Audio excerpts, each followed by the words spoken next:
जी बिल्कुल ऐसा ही है। और अगर किसी से जो भी खित्ते को समझता है, जो भी ईरान को जानता है, उनसे अगर बात कर ली होती तो उनको समझ में आ जाता कि ये मुमकिन नहीं है। देखिए, ये कोई शख्सी हुकूमत नहीं है, ये सद्दाम हुसैन नहीं है कि आपने सद्दाम हुसैन गिराया है तो पूरे का पूरा जो है वो ढांचा बैठ गया। ये एक नजरियाती मुल्क है। और उस पर हुक्मरानी पिछले कई दहाइयों से जो हो रही है, वो एक पूरे नजरियाती निजाम की है, वो एक किसी शख्स की नहीं है। इसलिए आप नुकसान बिल्कुल उन्होंने पहुंचाया है। और जाहिर है आयतुल्लाह को, स्पिरिचुअल लीडर को उन्होंने शहीद किया, वो बहुत बड़ी उनकी तरफ से हिट है। लेकिन उनके ख्याल में अगर आयतुल्लाह अली खामेनेई के ना रहने से कोई ईरान एकदम से यकसर बदल जाएगा, तो वो बिल्कुल नहीं होने वाला, और ना ये हो सकता था। अब तो सवाल जो है वो दो चीजों का आपको देखना पड़ेगा। एक तो जिस तरीके से आप कह रहे थे कि ईरान के ऊपर जाहिर है बेतहाशा हैवी बम्बार्डमेंट हो रही है। अब तो शहरी इलाके जो हैं वो मजीद बढ़ रहे हैं, उनकी रेंज जो वो उसके डायरेक्ट उस अटैक जिनके ऊपर हो रहे हैं। तो एक तरफ तो ईरान के नुकसान आते हैं कि वो कितनी देर तक बर्दाश्त कर सकता है, और दूसरी तरफ अमेरिका है।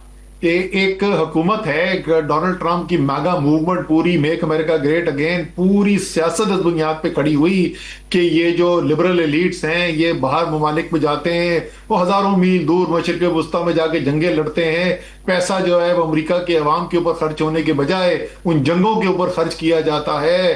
और इसीलिए अमेरिका के अवाम की माशी हालात खराब हो गए हैं, उनका मुस्तकबिल उनको तारीक नजर आता है। तो यह जिस तरीके से चलता रहेगा, आप देखिएगा जैसे जैसे वक्त गुजरेगा, अभी ऑलरेडी ये पहली जंग है अमेरिका की कम से कम पिछली एक सदी के अंदर, कि जिस दिन शुरू हुई थी उससे पहले अक्सरियत अमेरिका की आबादी इस जंग के खिलाफ थी। तकरीबन 3/4 आबादी इस जंग के खिलाफ थी, अभी जंग शुरू नहीं हुई थी। तो जंग जैसे जैसे आगे चलती जाएगी उसके खिलाफ अमेरिका के अंदर अपोजिशन बढ़ती चली जाएगी। तो अमेरिका को और डोनाल्ड ट्रंप को सबसे बड़ा जो मज़ामत मिलेगी वो सिर्फ ईरान की अस्करी मज़ामत नहीं है, वो उनकी अपनी सियासी मज़ामत नजर आएगी। तो किसी न किसी वक्त पे आपको नजर आएगा कि डोनाल्ड ट्रंप अब मौका ढूंढ रहे हैं कि कब वो अपनी विक्ट्री डिक्लेयर करें, और वो ये कहें कि हमने दुनिया की तारीख की सबसे बड़ी फतेह हासिल की है, और एग्जिट रैम्प ढूंढें और वहां से निकलें। जी डॉक्टर साहबा, ये मैं आप पे यही सवाल कर देता हूँ कि इस वॉर ऑफ नर्व्स में who will blink first. Asad तो आपने सुना होगा, वो कह रहे हैं कि प्रेसिडेंट ट्रंप के लिए तवालत जो है ज़्यादा अर्सा बर्दाश्त करना नहीं है। क्या ईरान जो है ये वॉर ऑफ एट्रिशन के अंदर और इंटरनल इतनी ज़्यादा तबाही कब तक बर्दाश्त कर सकता है? ईरान की तो स्ट्रेटजी यही है कि हम पेन इन्फ्लिक्ट करें, और इतना पेन इन्फ्लिक्ट करें कि ये इनको खुद ब खुद पीछे हटना पड़े। अब अगर आप लार्जर कॉन्फ्लिक्ट को देखेंगे तो इस वॉर को लोग ओन ही नहीं कर रहे, किसी यूरोप ओन नहीं कर रहा। स्पेन ने, फ्रांस ने, उनमें हम तो हिपोक्रेसी मुस्लिम मुल्कों से कम है, उन्होंने खुल के मुखालफत की। यूएस में नई टर्मिनोलॉजी सामने आ रही है। यूएस कह रहे हैं कि जी ये तो अमेरिका की वॉर ही नहीं है, ये तो इजराइल की वॉर है फॉट बाय ट्रंप। फिर दो चीजें उन्होंने कहा, दो ट्रैप्स हैं जिसमें फंस गए हैं प्रेसिडेंट ट्रंप। एक है एस्केलेशन ट्रैप और एक है super bomb trap. Escalation trap ये है कि उनके पास के इसके अलावा और ऑप्शन क्या है कि वो मजीद बॉम्बिंग बढ़ा दें और वॉर को एस्केलेट कर दें और फैला दें और उस ज्यादा सख्ती से जवाब दें ईरान का। और इस एस्केलेशन ट्रैप में जब वो जाएंगे तो वो स्मार्ट बॉम्ब ट्रैप में फंसेंगे कि वो हाई प्रोफाइल टेक्नोलॉजी, बॉम्ब वगैरह वगैरह इस्तेमाल करें। ये दोनों ट्रैप्स के तौर पे देखे जा रहे हैं, क्योंकि ना वो एस्केलेशन को सस्टेन कर सकते हैं, ना स्मार्ट बॉम्ब ट्रैप को सस्टेन कर सकते हैं। और अफगानिस्तान पे तो उन्होंने दुनिया का सबसे बड़ा बॉम्ब गिराया था, the largest bomb president Trump ने गिराया था, और फिर हाथ जोड़कर बाहर निकले थे अफगानिस्तान से। जो असला छोड़ के गए थे वो हमारे गले पड़ा हुआ है।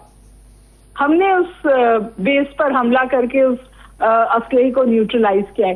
मेरे ख्याल है ये एक तो गेम उससे बड़ी हो गई है कि ये क्या ईरान और अमेरिका और ईरान और इजराइल की जंग है, क्योंकि मेरा ख्याल है ईरान कि ये जो अपनाए इन्होंने- हुर्मस ब्लॉक करने की कितनी कैपेसिटी है डॉक्टर साहब?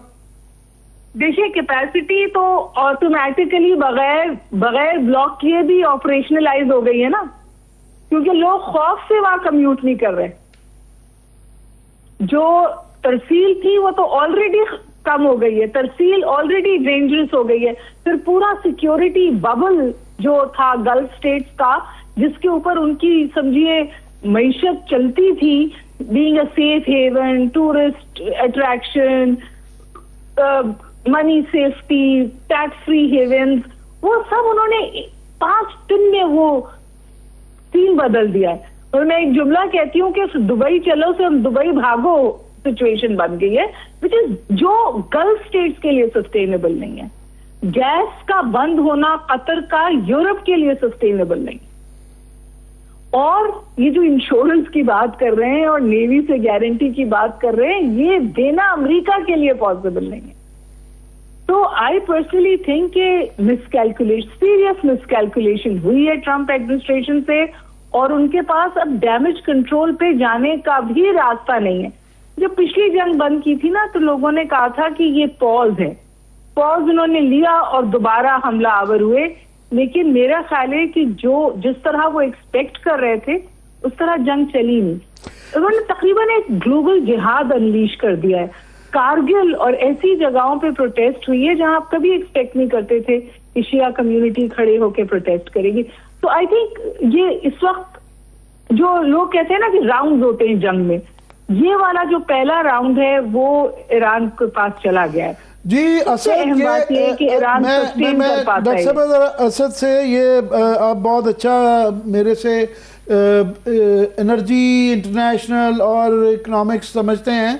ये ऑलरेडी जो है 80 के इर्द गिर्द जो है ब्रेंट पे डॉलर बैरल चला गया है, और ये बताया जा रहा है 100 उसको भी क्रॉस कर सकता है। गैस की 70% जो है कीमत बढ़ चुकी है। और जब ये आप प्लांट बंद होते हैं, ये नाज़रीन को भी समझा दीजिएगा, ये फिर छुट्टी पे लोग कर चले जाते हैं और कई दफ़ा शुरू होते हुए काफ़ी अरसा लग जाता है और ऑलरेडी जो डैमेज हो गया है। अगर ये कोई ऐसी स्टेज ईरान दीवार के साथ लगाया गया और कोई इंफ्रास्ट्रक्चर मज़ीद ये ऑयल एंड गैस के तबाह हुए, तो ये तो सालों की बात है। इससे जो दुनिया के इकोनॉमिक सिस्टम, एनर्जी का जो निज़ाम है पूरा, उस पर क्या इम्पैक्ट आएगा? और ये महीनों की बात है, सालों की बात है?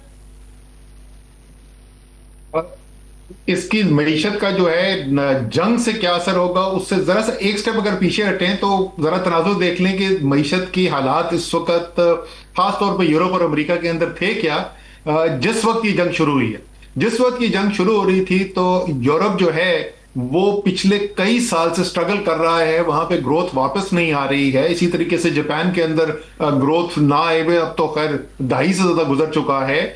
और अमेरिका की मईशत जो है वो आहिस्ता आहिस्ता आहिस्ता सुस्त रफ्तारी की तरफ जा रही है। उनकी अफराते ज़र जो नीचे लाने का वादा किया था डोनाल्ड ट्रंप की इलेक्शन कैंपेन का, जो सबसे बड़ा वादा था कि मैं महंगाई के ऊपर काबू पाऊंगा, वो कंट्रोल नहीं हो रही थी। बल्कि अभी जो आखिरी अफराते ज़र के स्टेटिस्टिक्स आए थे, वो जो बाइडन का जो आखिरी महीना था उससे भी जरा से ज्यादा अफराते ज़र थी पिछले महीने के अंदर।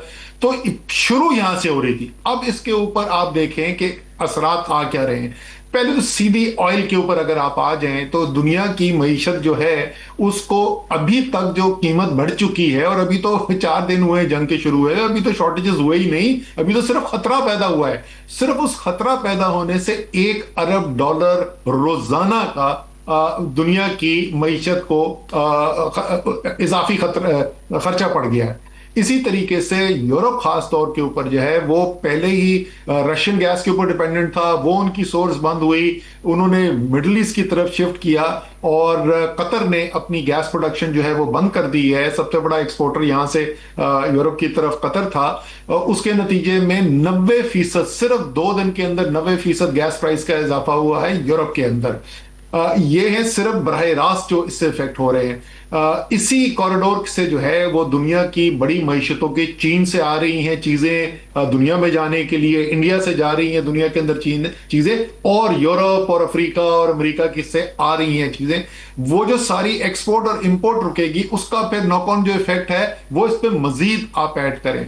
फिर जैसे ही अफरात-ए-ज़र बढ़ती है, आपको पता है कि जो सेंट्रल बैंक्स हैं, सेंट्रल बैंक्स ने रेट ऑफ डिस्काउंट बढ़ाना है, शरह सूद उन्होंने बढ़ानी है इन्फ्लेशन को कंट्रोल करने के लिए, उससे मईशत और नीचे की तरफ जाएगी। तो आप एक ग्लोबल रिसेशन देख रहे हैं, ये सिर्फ एक दो ममालिक की बात नहीं कर रहे, आप पूरी दुनिया की आलमी मईशत को रिसेशन में जाता देख रहे हैं अगर ये जंग जो है वो तवालत इख्तियार कर गई। इसलिए मैं फिर वही कहूंगा कि अमेरिका के पास ये कैपेसिटी इस जंग को सस्टेन करने की, पॉलिटिकली, इकोनॉमिकली, मिलिटरली उनके पास बेतहाशा साजो सामान है, उसमें कोई शक ही नहीं, लेकिन पॉलिटिकली एंड इकोनॉमिकली सस्टेन करना जो है वो बिल्कुल मुमकिन नहीं।